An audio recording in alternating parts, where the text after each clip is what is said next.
Hi, welcome to episode number 4 of Real Life Anecdotes. My name is Rahul Iyer and I have got an interesting real life story today for all of you. In this story, my organization almost lost $1 million client because they did not use a simple tool. And that simple tool was SIPOC. By the end of this story, you will learn how the most uncomplicated tool can be such a powerful force for a business process. So stick with me till the end and don't forget to like, share and subscribe this video and my channel. Let's begin.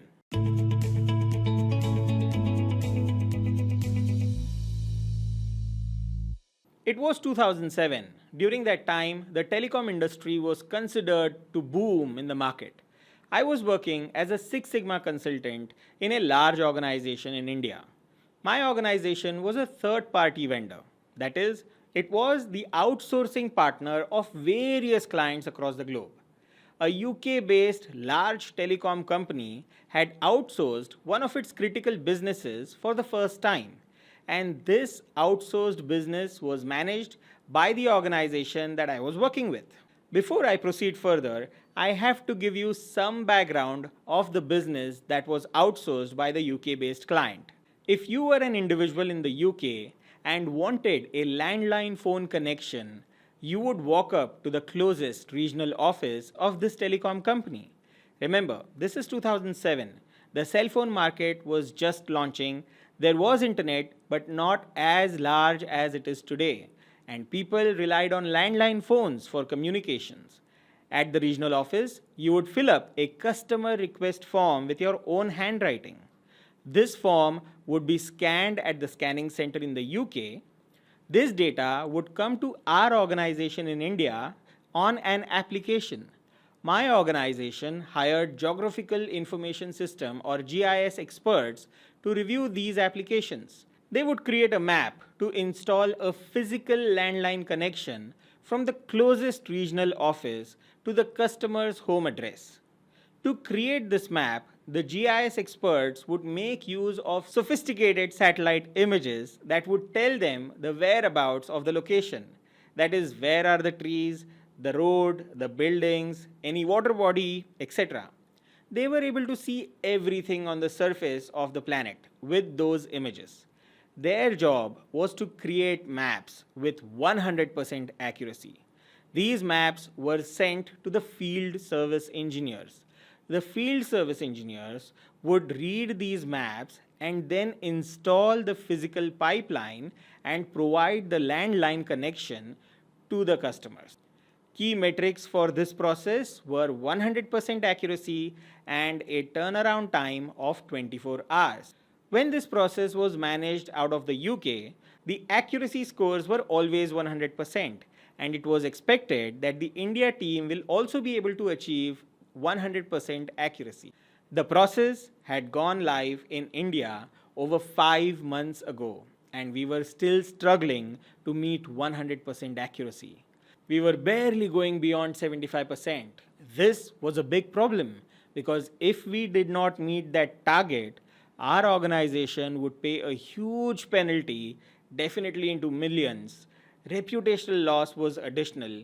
Plus, the accuracy issue also would trouble the client because if the map is not accurate, the field service engineer who is laying the physical landline pipes would bump into a tree, let's say.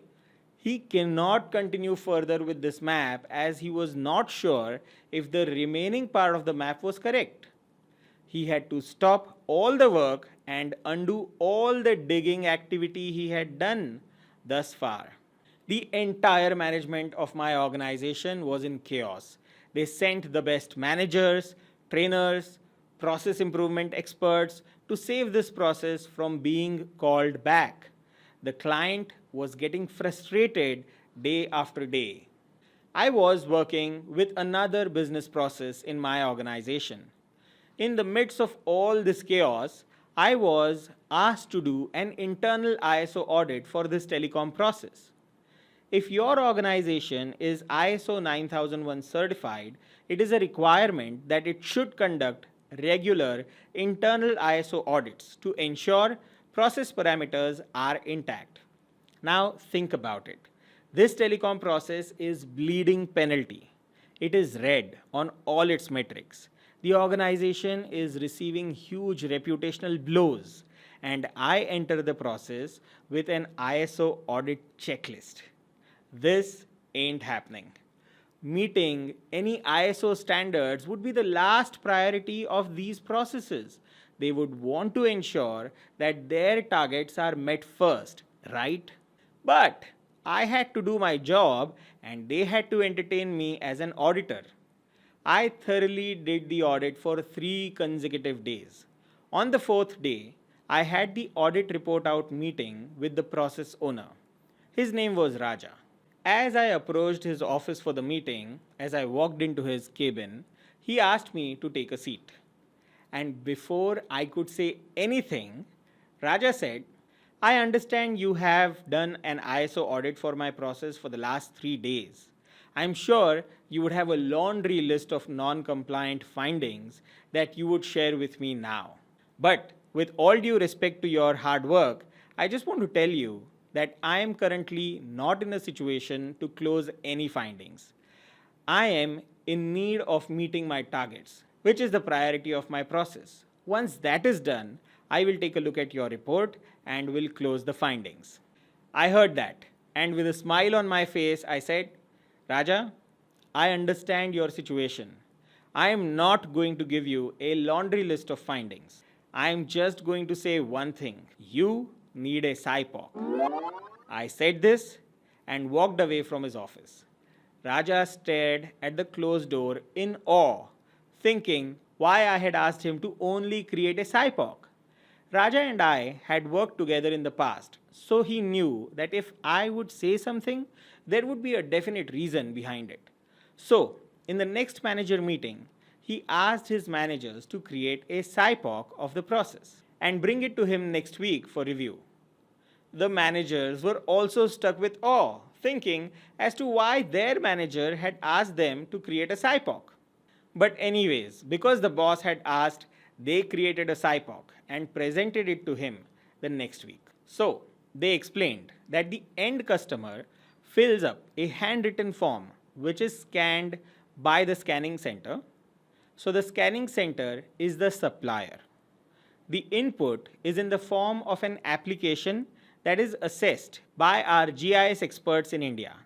They review the details in the application and identify customer's home address and the closest regional office from that address. They then create a map which is the output of the process. The map is sent to the field service engineers who are the customers of this process. As Raja reviewed this SIPOC, everything seemed to be fine at the first glance. But as he thought more, he asked an interesting question to his managers. Guys, you are telling me that the customer fills up a handwritten form which gets scanned by the scanning center in the UK. So, do we receive the scanned copy of this handwritten form? The managers responded that we do not receive the scanned copies of the handwritten form. The GIS experts use an application in which the customer information is already fed. To that, Raja asked, how does the scanned handwritten PDF gets converted into digital information in an application? Is this done automatically? The managers were clueless to this question. They had never thought about it, nor did they ever ask this question to the client. The conversion of handwritten data into digital application is not possible with 100% accuracy even today, as the most sophisticated systems may not be able to read the handwriting of a human accurately. So, it must be humans who would read the handwritten scanned application and manually enter the data in the software. Raja called me with this observation. He felt something was not right. I asked him to inquire about this entire outsourcing model to the client. He did, and the client said, "Oh, we are sorry. We missed to inform you the details.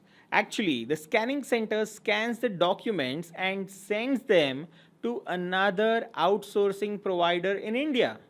The people in that company read the handwritten scanned application and manually enter the data in the software.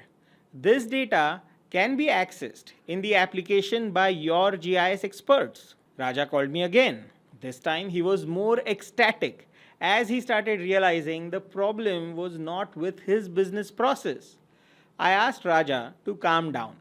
I asked him if he could take permission from the client to take a tour of the other outsourcing organization that did the data entry work.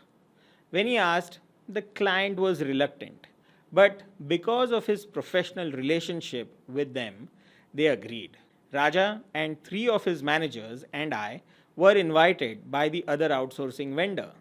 As we did the floor walk and reviewed how their process worked, we took a note of a number of anomalies. The first one was because their process was not critical and was only a data entry process, only 10% of their transactions were audited. Second observation was that the training provided by this outsourcing vendor to its employees was not sufficient.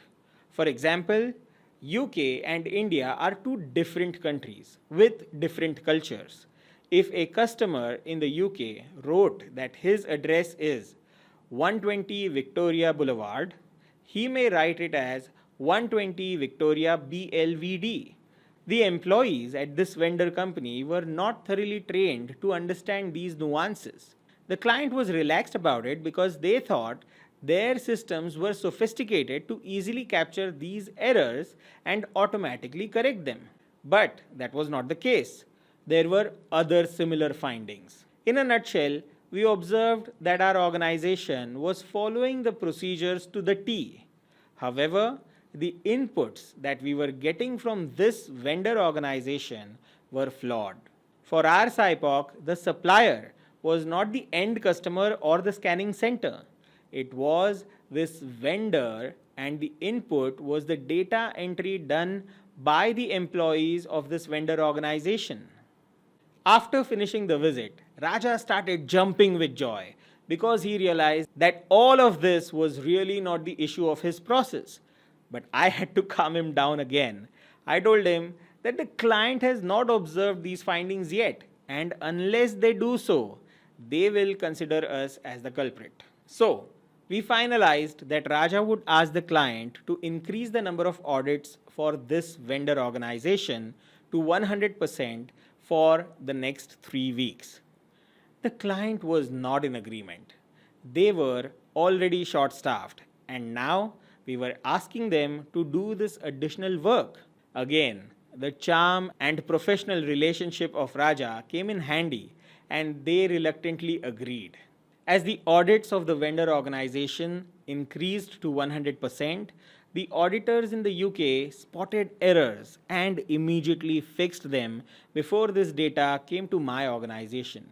As the errors were fixed and we received clean data, the accuracy score of our process automatically improved from 75% to 100% for those 3 weeks. The client immediately understood that it was not the flaw of our organization, but the outsourcing model that they had laid was originally flawed.